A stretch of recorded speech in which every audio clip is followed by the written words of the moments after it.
So the Biden administration is attempting to create a federal law that would require hospitals to murder children in the womb in emergency situations. The case is currently before the Supreme Court. Next, New York City is facing a rapid surge in protests as illegal immigrants demand better food and housing. Also, Biden proposes a 44.6% capital gains tax. This is the highest tax rate since the Carter administration. We know how well Carter did. Finally, the Corporate Transparency Act will require small businesses to disclose all partners that have an interest in the business. All this and more today on Exposed, the Calo podcast.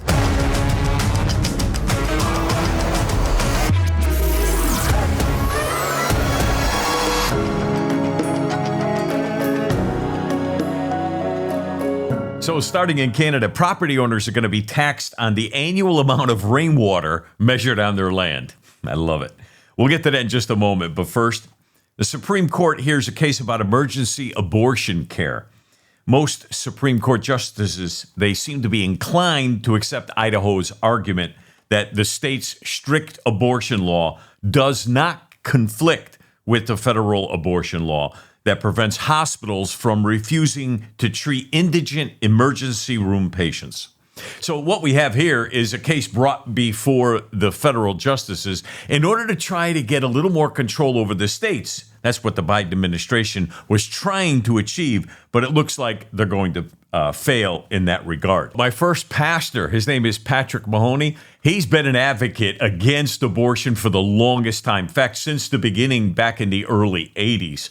And today I found him on video right in front of the Supreme Court. Here he is. We're going to watch a short little video clip, and then we'll talk about it. But one thing I'd like to do, the arguments are beginning right now in the court.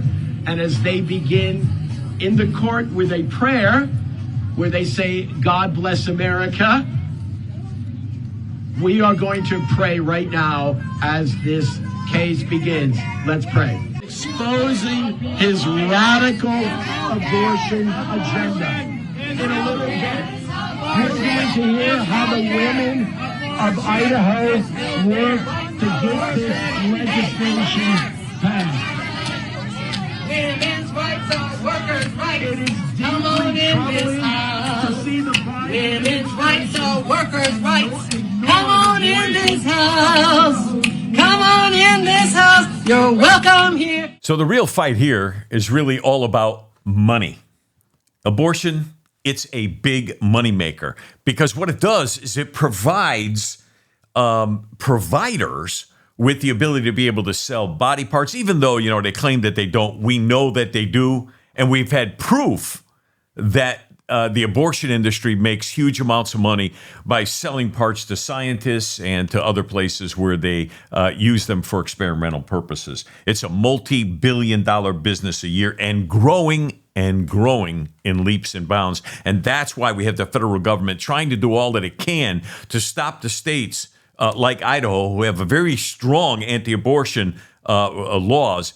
They're trying to stop them from being able to implement such laws. And, speaking about a growing event, which is the government's being more intrusive into our personal lives, we have illegal immigrants growing in numbers, protesting, in New York because they want more. They're not getting enough. They have great demands because they feel like they're owed these things because Biden brought them here.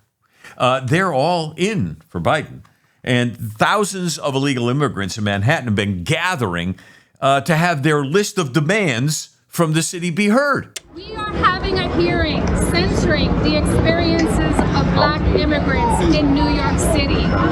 And if you are not overwhelmed by the beautiful Black faces that are present here today and surrounding City Hall, something is profoundly wrong with you. I am surrounded right now by hundreds of illegal immigrants from New Guinea and also from Haiti, all right? So majority single men from Africa. We have been told as American citizens that all of these people are coming into our country because they are seeking asylum, but every single migrant that I've spoken to today has talked about how they are here simply to work.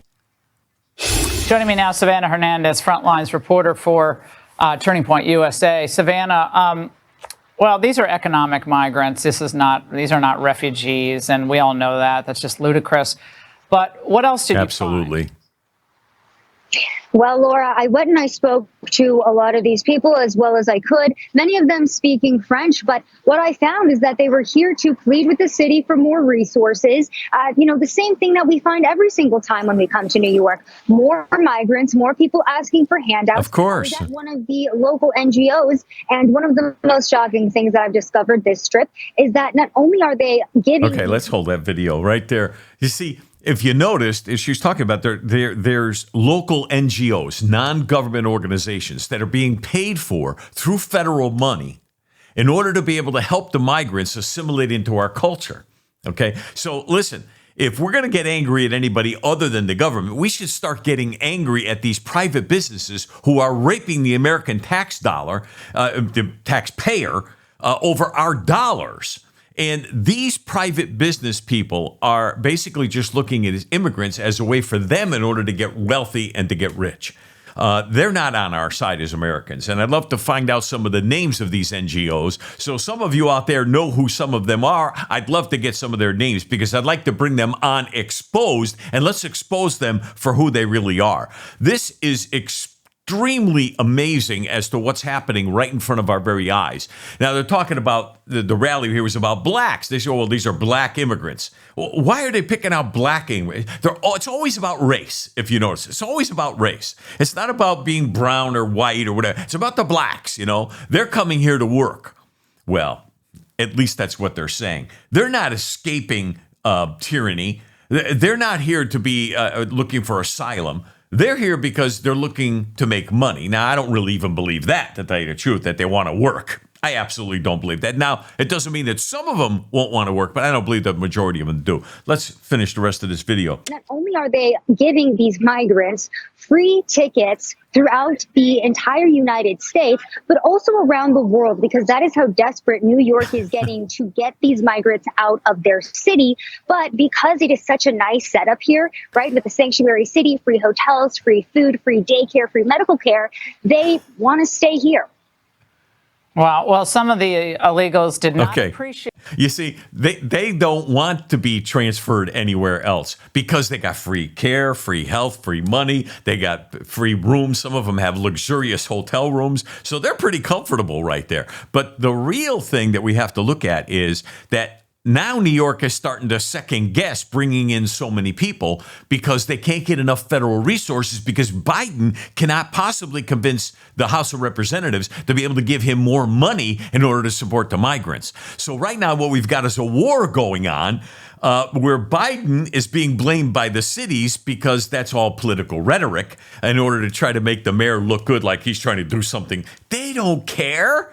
They don't care if these people are starving until election time. The idea is to win the election, and then these migrants will just be on the back page. They won't even care about it. They'll be on the back burner.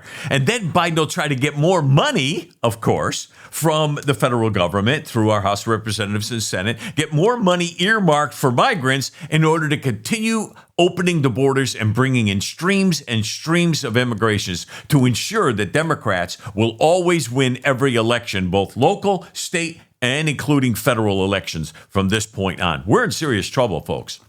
Let's finish watching this. Wow. Well, some of the illegals did not appreciate you one bit, Savannah. Watch. Miss, don't do that. I'm sorry, but this is the United States. We have the First Amendment here. We are allowed to actually film. Okay, well, you don't get to tell me what I can and cannot film. You guys are out here in public today. So, welcome to the United States of America here. Where are you guys from? Where are you from? Where are you from? No, nobody wants to talk to me about where you guys are from? Yeah. Of course, they don't want to talk about where they're from because they're not here as asylum seekers. They are not here to get away from and escape tyranny. We don't even know why they're here. Some of them could be paid mercenaries for all we know. This is a very dangerous time. I've got another video I want us to take a look at before we go any further. Here it is. Many are uncomfortable with the new faces. I don't go to 116. I used to go to 116. I avoid that area at all costs. Like Anita Elam, who has lived in Harlem for decades. It's overwhelming. It's scary. but it is what it is. Why are you scared? I don't know, Bill. It's just a lot of them. They're just all over. There's a lot of them. They're just all over the place. Now, she's at 116th Street, which is a Harlem area. And she says, I don't go that way anymore. They don't go that way because most of the properties in that area have been taken over by local NGOs under the support of the federal government in order to provide housing for immigration. And this is a planned, this didn't just happen. This is a planned process, folks, all the way. We got one more quick video for us. The mayor spoke shortly after news broke that dozens of migrants have been living in this furniture store on Liberty Avenue in South Richmond Hill, Queens. City officials issued a vacate order for the building after neighbors complained. I see bikes in the back. That's when I got alarmed. As you can see, he was just giving out some jackets to the guys. Ibu Sar, the owner of the furniture business, shared this video of what the living conditions inside looked like. Unbelievable. He is himself a West African immigrant, like many of the 74 men he says he was housing. He says 74 he was men simply trying to help them get on their feet. So that was the intention. They're all working. Yeah, I'm proud of them. Ibu Sar. I can tell you this. I spent a lot of time in West Africa, and I get that. Is Ibu Sar, West Africa? Yeah, Nigeria. That's where he's from, Nigeria. And he's housing 74 other men. Notice, men. Where's the families? Where's the kids? No. Folks, let me tell you, if there's one country in Africa that you got to be afraid to go into, if there's one country that has an awful lot of criminals, if there's one country in the world that provokes more scams upon American personnel, that comes from Nigeria. Nigerians. We got to watch out for them. So we've got the New York City Council has created a team of advisors to improve the migrants' experience in the city. And it's not as if we're already not doing enough for these people. Okay, free room, free board, free food, free healthcare, free education for their kids. If there are any kids, that is. I mean, there's some, but it's pretty minimal.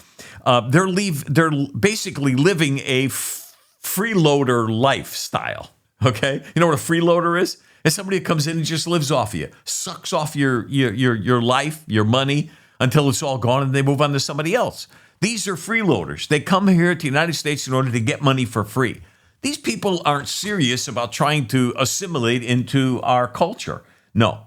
They're bringing their culture here so that the rat hole infested place that they lived in back in wherever country they come from, they're going to try to transport that in its entirety here to the United States and make this another rat hole infested place.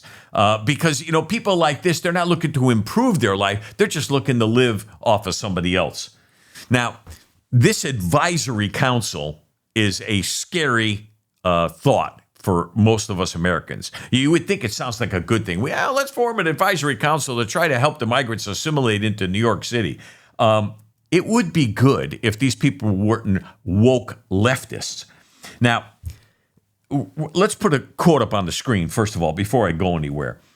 This is a quote that you're going to love, okay? You can see it, New York City Council, there it is.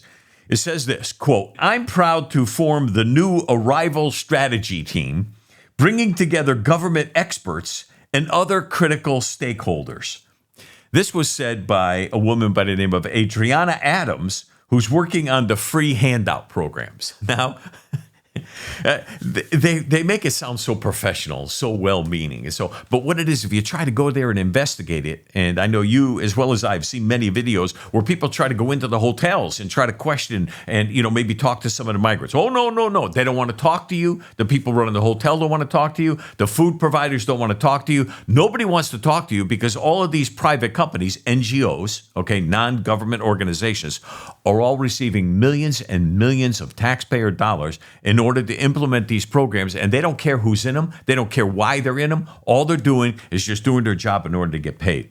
Well, this woman goes on, and she says, quote, I look forward to their work crafting a roadmap that can move our city in the right direction and help our partners in government and the nonprofit sector better serve newcomers. What? Newcomers? Wait a minute. Hey, that's a new name. They're not migrants anymore. They're not illegal aliens anymore. No, they're newcomers. That's right. These newcomers are now attempting to take over New York City Hall. They want to be able to let their dissatisfaction be made known. So they're strong-arming city officials to allow them to go into luxury hotels instead of some of the shelters that some of them are in. See, because they see that, hey, how come they're at the Roosevelt Hotel and we're in a shelter? You're sleeping on a cot. No, we want to be in a local hotel. They want the American dream, living off the government. Free healthcare, free food, free housing. So this new strategy team is going to work on how to best integrate these newcomers into American life. Let's look at the next picture. This is the same woman. She goes on, quote, in the past 2 years, tens of thousands, no, that's a lie. It's more like over 100,000. Tens of thousands, she says, of people have come into New York City in search of safety and a better life. Managing their new arrival and supporting their success has come with great challenges, exposing long-standing deficiencies in our social safety net. What the hell is a social safety net? Are you talking about our social systems of justice? No. Are you talking about our social security system? No. So what are you talking about? We'll get to that. Deficiencies. So they want to expose our long-standing deficiencies in our social safety net. And deficiencies in our social safety net that help to deliver city services. See, what they consider to be a social safety net is a way to be able to take the average person who feels like that they're just down and out, and they have no ability and no talent. There's nothing happening in their life, and we need to give them more. Let's give them on a silver platter. Let's give them great food. Let's give them a $10,000 a month severance pay. Severance from what? Well, just because of life. Let's give them some debit cards. Hey, let's send them on a shopping spree. Hey, why not? Because it's just the American taxpayer paying for it, and you don't pay taxes. They don't pay taxes. Politicians, we know they don't pay taxes for the most part. She's talking about the social welfare system. When she means social safety net, she's talking about social welfare system. Now, if you're anything like me, I've seen people on welfare. And believe it or not, we do need a welfare system because there are people, there are women who, got pregnant, husband left, want nothing to do with the kids. They're hardworking, but they've got no one to take care of their kids. We do need a welfare program. Believe me, there are people who absolutely need it. But unfortunately, like everything else that the government does, it's done inefficiently, and it's not done in the best of intentions. It's more along the lines of let's spread the money out to as many people as we can in order to buy more votes. Because really, that's what it's all about. Handing out more free stuff to potential criminals.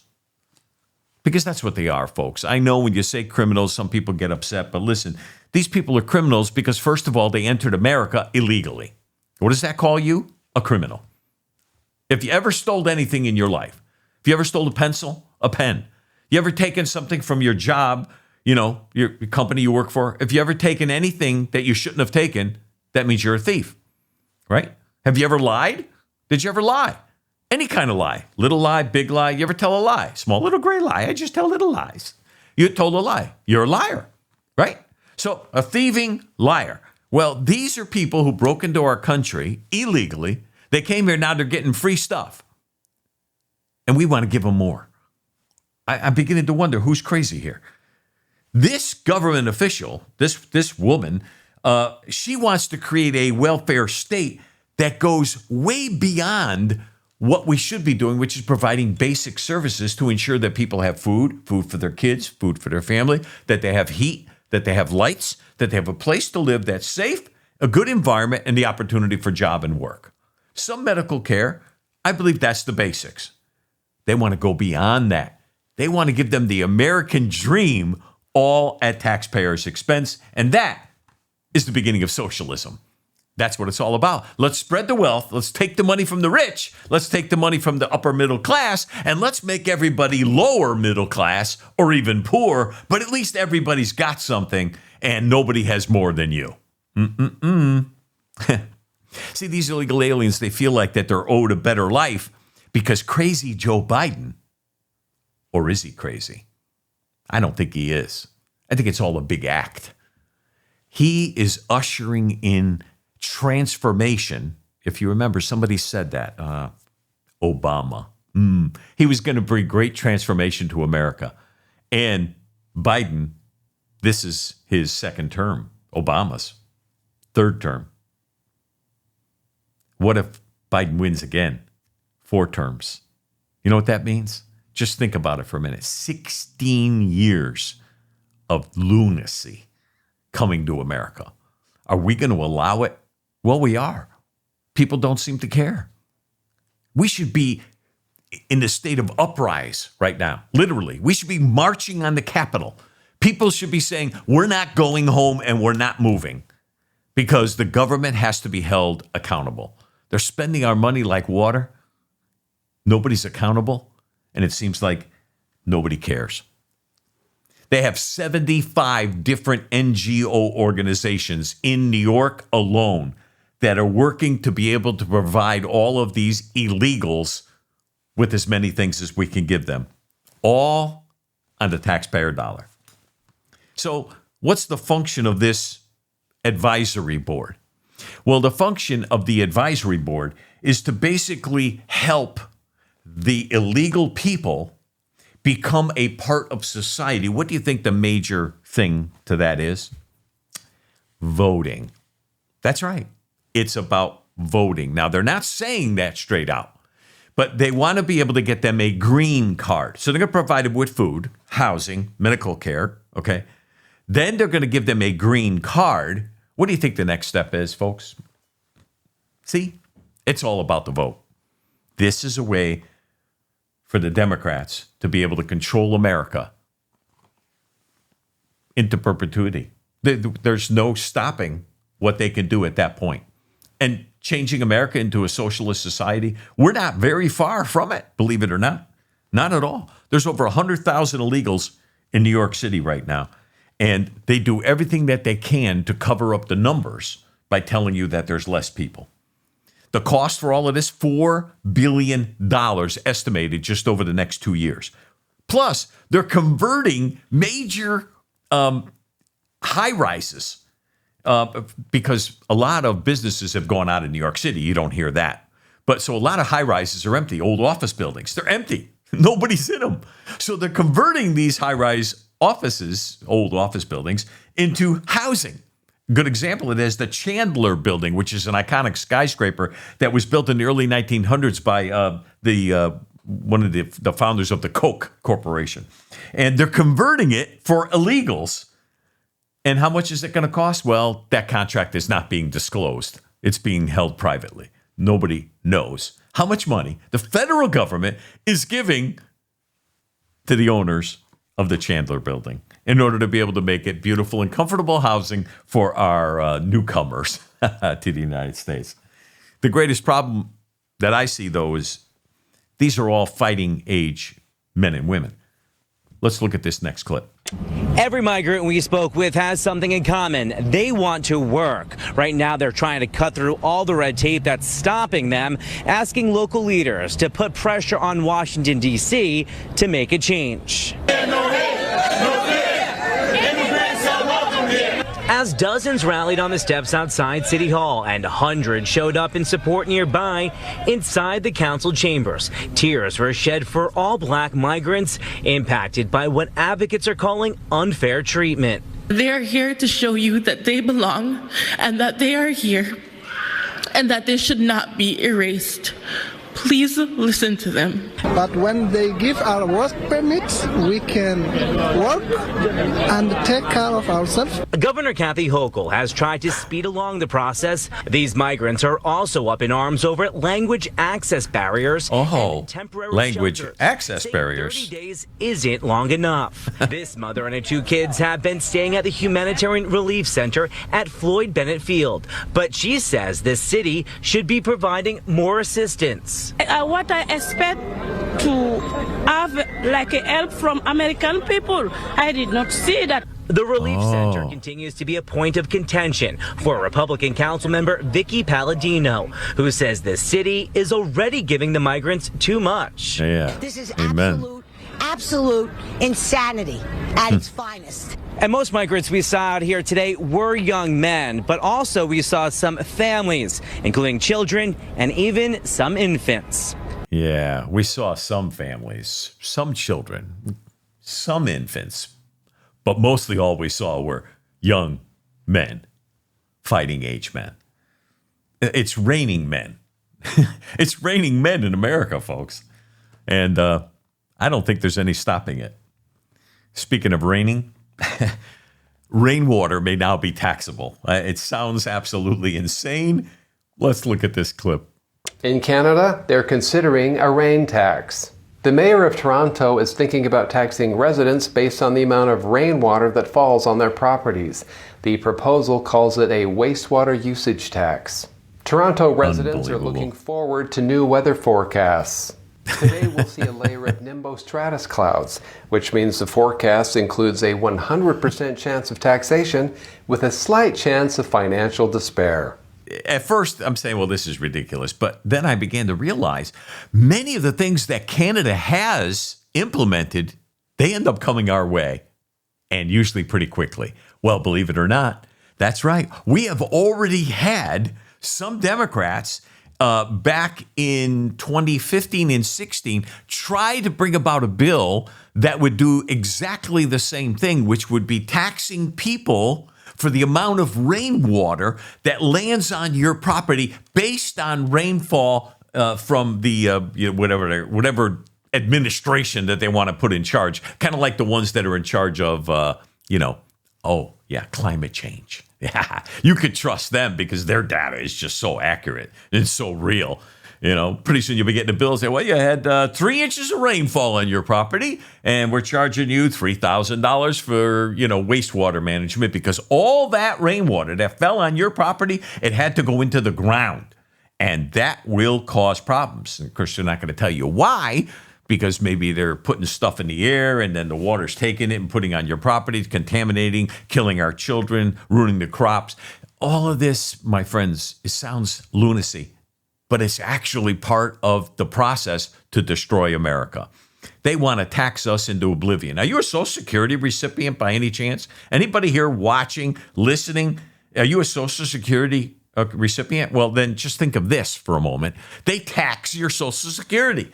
So you paid money into the government. You pay tax upon the money that you paid to the government. They used your money for 30, 40 years or whatever, okay? And then they give you back a little piddlings. Oh, here you go. Here's a few dollars back. But we're going to tax the money that we're giving you back. This is fair?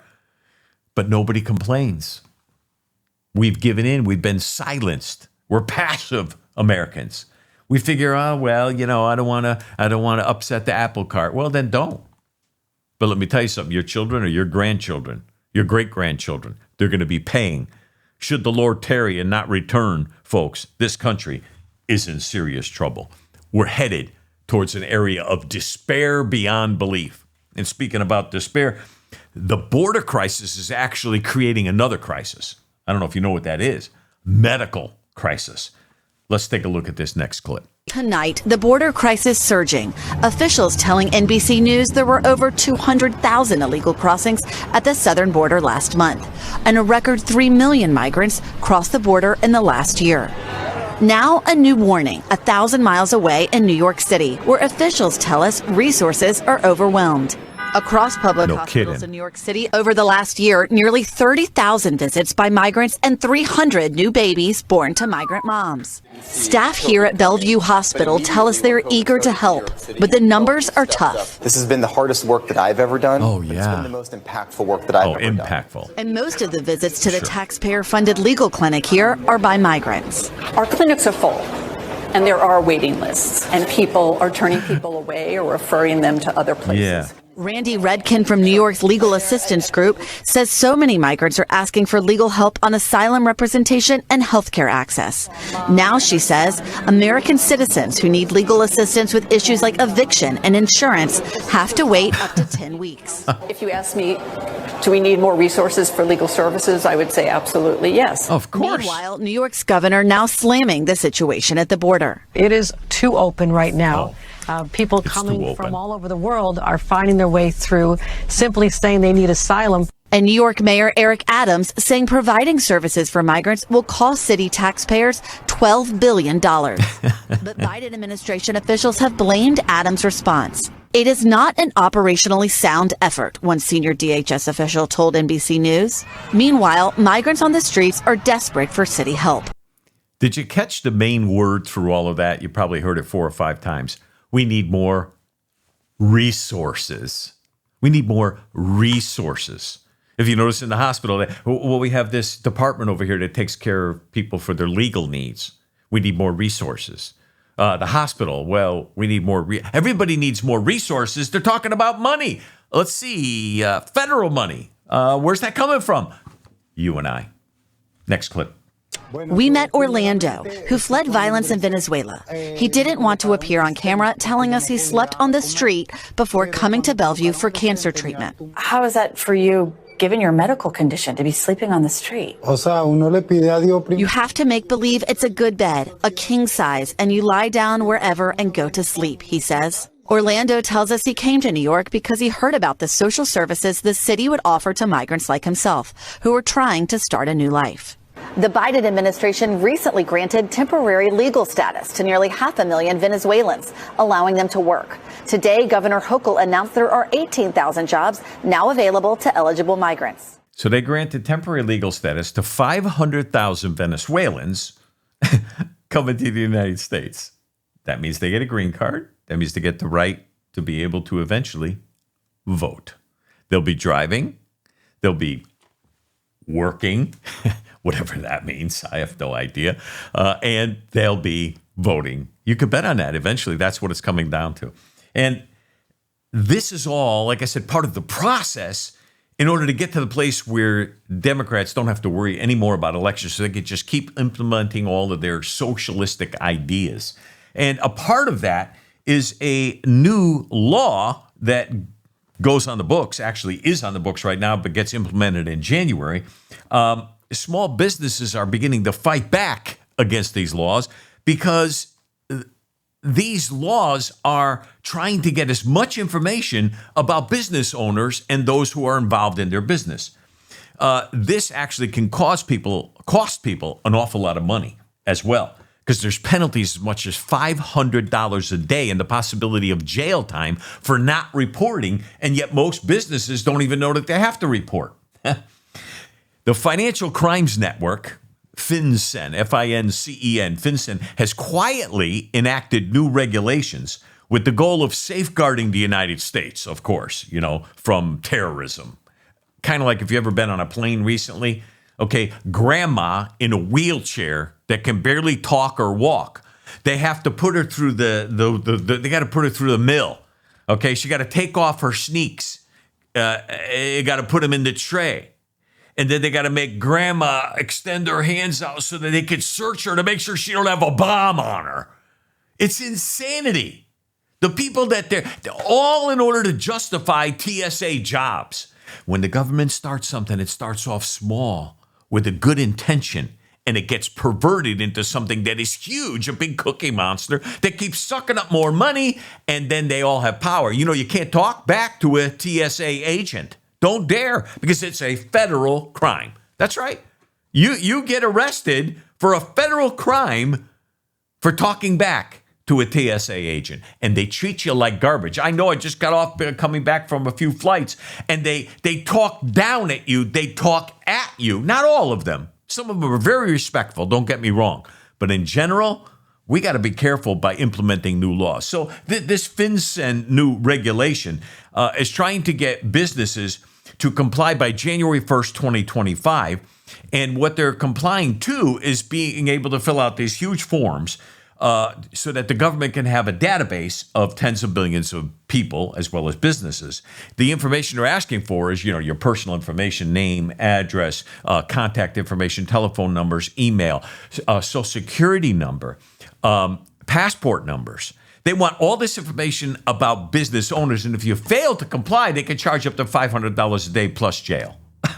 Are you kidding me? And there's no recourse. You have no recourse with this at all. This is nothing more than more intrusive behaviors into our life.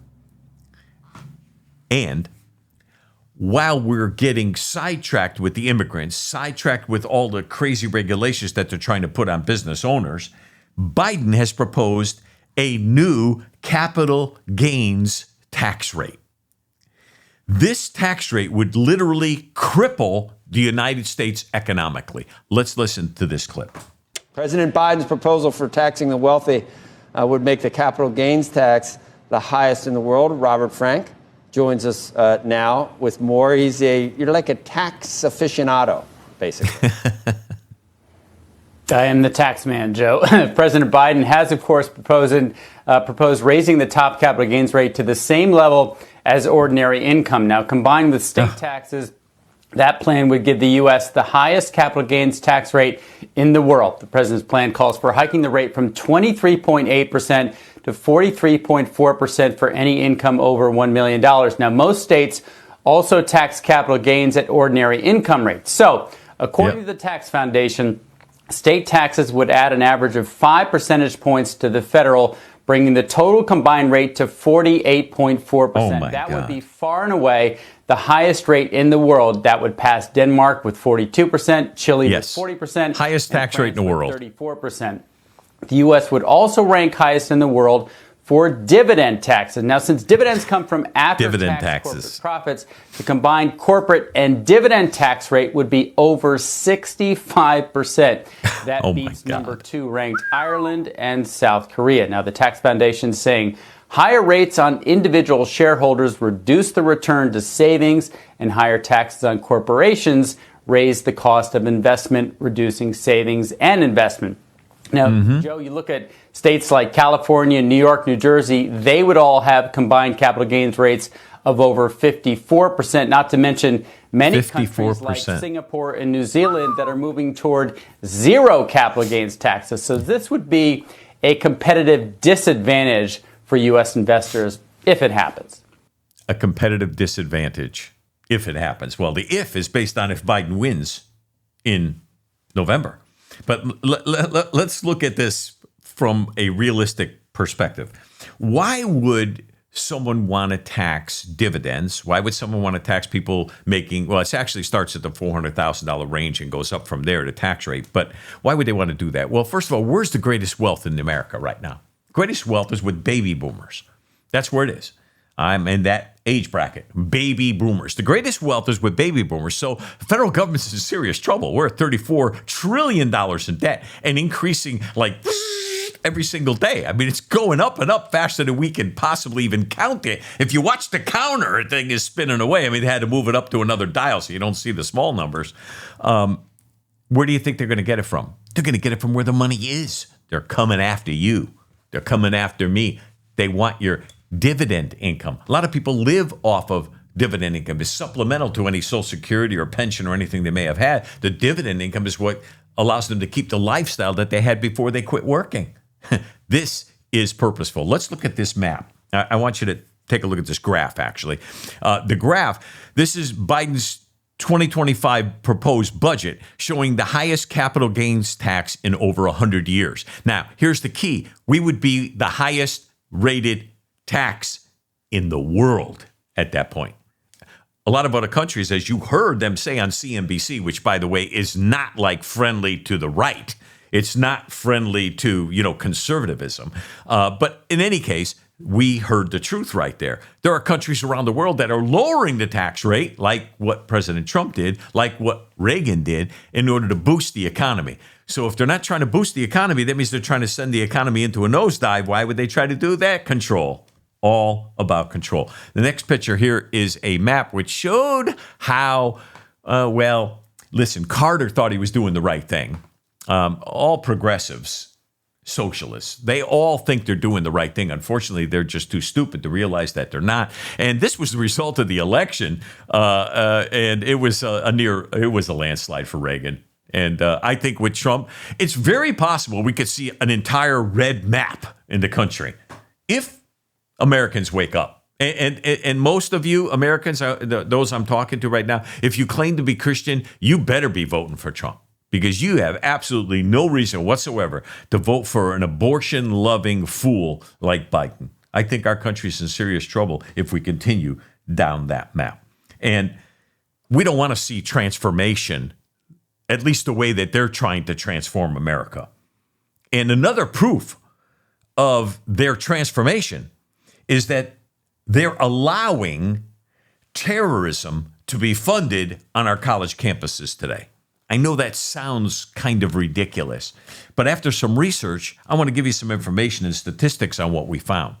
The tiny oil-rich nation of Qatar, whatever way you want to say it. I remember back in the 90s and early 2000s, they were all trying to convince us that you pronounce it Qatar. Well, who cares? Do I really care? I've never been there. Don't want to go there. These are one of the most prolific supporters of Hamas. And they do it by sending money to our higher education. I don't even know why we say that. It shouldn't even be that. We're sending it to our colleges and universities. They're sending their money, billions of dollars. That's right. Qatar gave over $1 billion just in the past 5 or 6 years to major colleges and universities in the United States. Now, current law requires university to disclose the foreign donations, but not what they're going to do with the money. So what do we think the universities have done with the money? You know what they've done with the money? They've hired professors that are, let's say they are left-leaning, yes, but they have one other thing in common, and we've seen it grow, especially since the Obama administration. What is it? We've seen Islam being promoted in our colleges. We've seen them paint Islam and paint the radical left of Islam, the radical terrorisms of Islam, as being good people. And we see it right now, every night on TV. We see it on our college campuses. We see it on our universities. We have students out there saying that, from the river to the sea, Palestine should be free. We see them chanting genocide. They have no idea what they're saying. They have no idea what they're believing. They're believing that October 7th never really happened. They don't want to talk about the babies that were actually beheaded, put in ovens, burned alive, families that were burned alive, men whose heads were beheaded, cut off, right in front of their families in order to create terror, because that's what terrorists do. They incite terror. We heard firsthand about women who were raped, and not just with males, but raped with objects put in their bodies in order to create terror in the lives of the people in the room that had to watch as they tortured these women. And yet our college campuses allow this kind of activity, and it's all supported by the colleges, which are supported by countries like Qatar with their money and their professors. And the colleges don't want to let go of the money. The universities don't want to let go of the money because this is their, their whole reason for living. That's why most of these college professors, most of the administrators are all earning ridiculous amounts of money in the millions of dollars. Nobody says anything about it. About $6.5 billion was donated by foreign sources that has gone unreported, including significant funds from Qatar. See, the law is not really enforceable to find out where this money is going, because most of these colleges, universities are, nonprofits. And so, anything good can be twisted to something evil. And what we're seeing is that side of evil. So who controls these funds? Well, the funds are controlled by an advisory board. I love that word, advisory board to the colleges and universities. And all the donations, if they were intended to be used like in the math department or the science department or the arts, I would say, hey, that's wonderful. But are they used in order to promote Middle East radical Islam? They must be. Because our kids are leaving those campuses completely brainwashed into believing that Hamas is a good organization. That Palestine, which has never been a country, never been a nation, has no reason for even living, wants to take over and see Israel wiped off the map. All the Jews eliminated. We allow this. Congress has been looking into it, though, rest assured.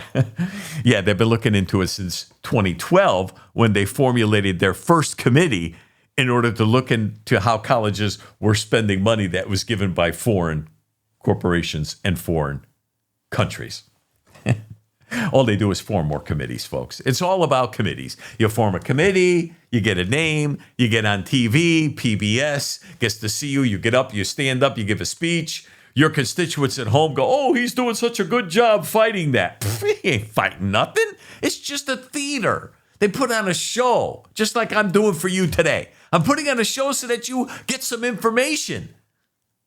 We turn on Senate, Congress, the president. They're not giving us any real information. All they're giving us is absolute theater.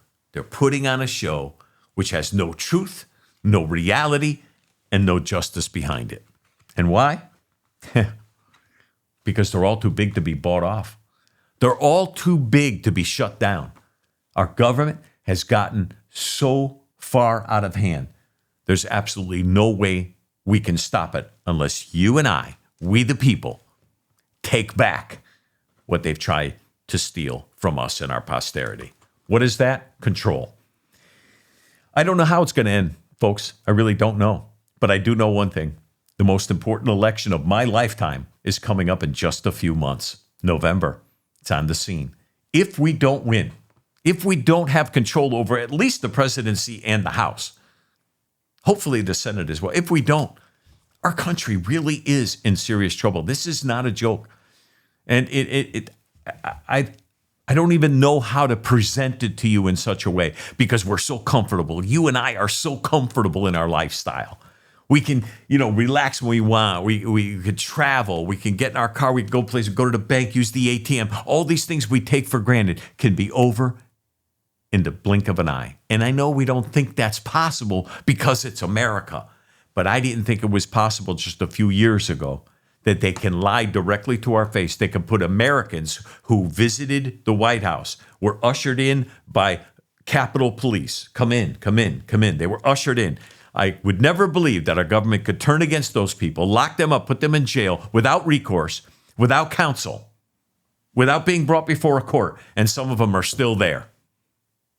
I wouldn't have believed it would be possible, but yet it is. I wouldn't have believed it's possible that we could come against a former president in such a way that he'd be in 4 different lawsuits with 91 different counts against him.